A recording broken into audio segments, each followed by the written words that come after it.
పూర్తి వివరాలు చూసే ముందు మా ఛానల్ ని సబ్స్క్రైబ్ చేయడం మర్చిపోకండి. శ్రీ గురుభ్యో నమః. శ్రీ మహాసరస్వత్యై నమః. ఓం నమః శివాయ. నారాయణ శాస్త్రి ఆస్ట్రాలజీ ఛానల్ వీక్షిస్తున్నటువంటి ప్రేక్షక మహాశీలకు స్వాగతం, సుస్వాగతం. ఈరోజు మనము 2025 సంవత్సరం ఏప్రిల్ నెల 16వ తేదీ నుంచి 30వ తేదీ వరకు మీనరాశిలో జన్మించినటువంటి వారికి ఏ విధంగా ఉందో తెలుసుకుందాం. మీనరాశి వారి యొక్క గ్రహస్థితిని కనుక పరిశీలించినట్లయితే ప్రస్తుతం మీనరాశి వారికి జరుగుతున్నటువంటి గ్రహస్థితి బ్రహ్మాండంగా ఉంది. అయినప్పటికీ మీనరాశిలోనే చాతుర్గ్రహ కూటమి 4 గ్రహాలు మీనరాశిలోనే ఉన్నాయి. ఈ నెల 25వ తేదీ నుంచి చంద్రుడు కూడా వచ్చి జాయిన్ అవుతాడు కాబట్టి పంచగ్రహ కూటమి కూడా మీ జన్మరాశిలో ఉంటుంది ఒక 3 రోజుల పాటు. ప్రధానంగా 4 గ్రహాలు మీ జన్మరాశిలోని సంచరించేటప్పుడు ఒకవైపు శుభ ఫలితాలు వస్తున్నప్పటికీ మరొక వైపు ఈ రాశి వారికి ఒత్తిడి పెరుగుతుంది, ఓవర్లోడ్ అవుతుంది. ఒకే రాశిలో 4 గ్రహాల యొక్క సంచారం అధికమైనటువంటి ఒత్తిడి కలిగిస్తుంది. ఏమేమి గ్రహాలు సంచరిస్తున్నాయంటే మీ జన్మరాశిలో శని సంచరిస్తున్నాడు. శని ఎవరు? మీ రాశికి లాభస్థానాధిపతి మరియు వ్యయాధిపతి. వ్యయాధిపతి అయిన శని మీ జన్మరాశిలో సంచరించేటప్పుడు ఖర్చులు అదుపు చేసుకోవటం చాలా కష్టంగా మారుతుంది. ఆర్థికపరమైనటువంటి విషయాలలో ప్రణాళిక లేకపోవటం వలన సమస్యలు పొందుతారు. అలానే మీ జన్మరాశిలోనే బుధుడు మరియు శుక్రుడు కూడా సంచరిస్తున్నాడు. బుధుడు ఎవరు అంటే చతుర్థ సప్తమ స్థానాధిపతి. చతుర్థాధిపతి మరియు సప్తమాధిపతి అయినటువంటి బుధుడు జన్మరాశిలో సంచరించేటప్పుడు గృహపరమైనటువంటి విషయాలలో కానీ విద్యా సంబంధమైనటువంటి విషయాలలో కానీ కొద్దిగా ప్రతికూలతలు అనేటటువంటివి కలుగుతాయి అని చెప్పాలి. అలానే అష్టమాధిపతి అయిన శుక్రుడు కూడా మీ జన్మరాశిలో సంచరిస్తున్నాడు. తృతీయ అష్టమాధిపతి. అష్టమాధిపతి అయిన శుక్రుడు మీ జన్మరాశిలో సంచరించేటప్పుడు ఉచ్చస్థానంలో ఉన్నప్పటికీ కూడా ఆరోగ్యపరమైనటువంటి విషయాలలో కానీ ఆర్థికపరమైనటువంటి విషయాలలో కానీ ఒత్తిడి ఎక్కువ అవుతుంది. వీటిని కరెక్ట్గా మేనేజ్ చేసుకోవాలి. ఇక 2వ స్థానంలో ఎవరున్నారంటే రవి సంచరిస్తున్నాడు. రవి ఉచ్చస్థానంలో సంచరిస్తున్నాడు.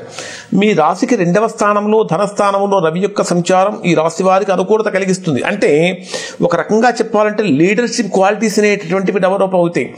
ఏదో ఒక రకంగా అంటే సమయానికి తగినటువంటి విధంగా ప్రవర్తిస్తూ ఉంటారు.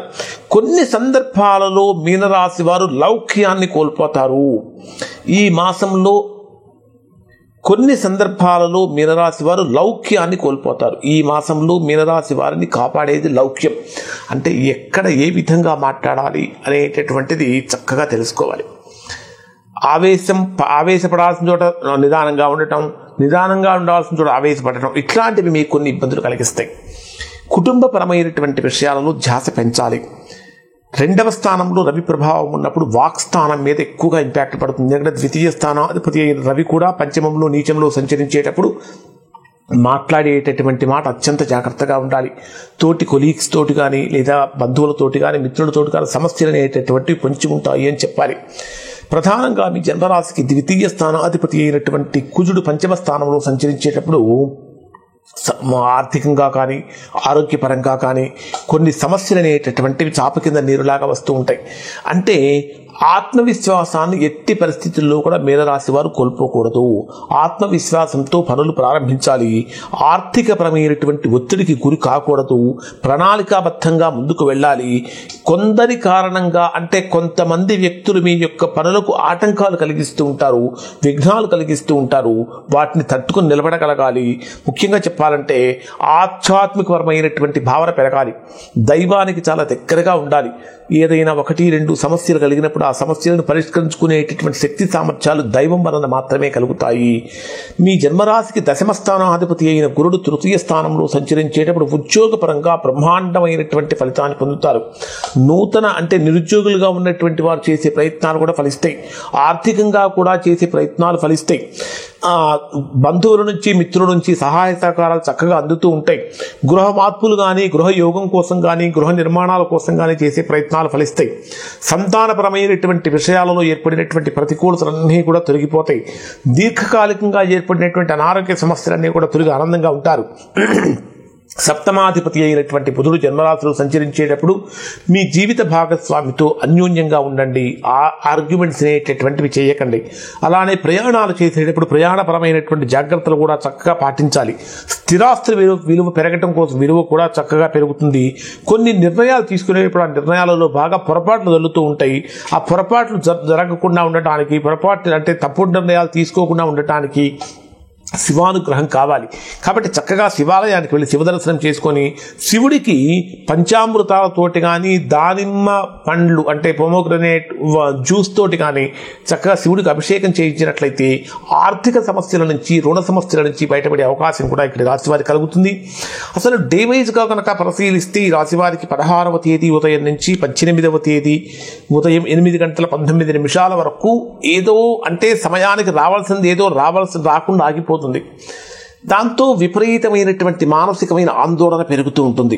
16వ తేదీ నుంచి 18వ తేదీ వరకు తీవ్రమైనటువంటి ఆందోళనలు కలుగుతూ ఉంటాయి.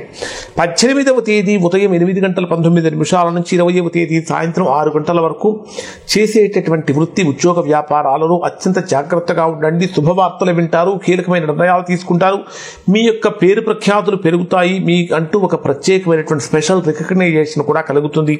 చేసేటటువంటి ప్రయత్నాలు, ఉద్యోగ ప్రయత్నాలు కానీ, వ్యాపార ప్రయత్నాలు కానీ కలిసి వస్తాయని చెప్పాలి. 20వ తేదీ సాయంత్రం 6 గంటల నుంచి 22వ తేదీ రాత్రి 12:30 గంటల వరకు ఉండేటటువంటి సమయంలో అద్భుతమైనటువంటి లాభం కనిపిస్తూ ఉంది. ఇన్వెస్ట్మెంట్స్ చేసేటటువంటి వారికి అనుకూలంగా మారుతూ ఉంటుంది.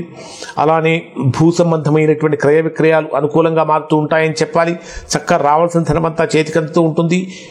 బంధుమిత్రుల యొక్క కలయికతో గొప్ప ఆనందాన్ని కూడా పొందుతూ ఉంటారు.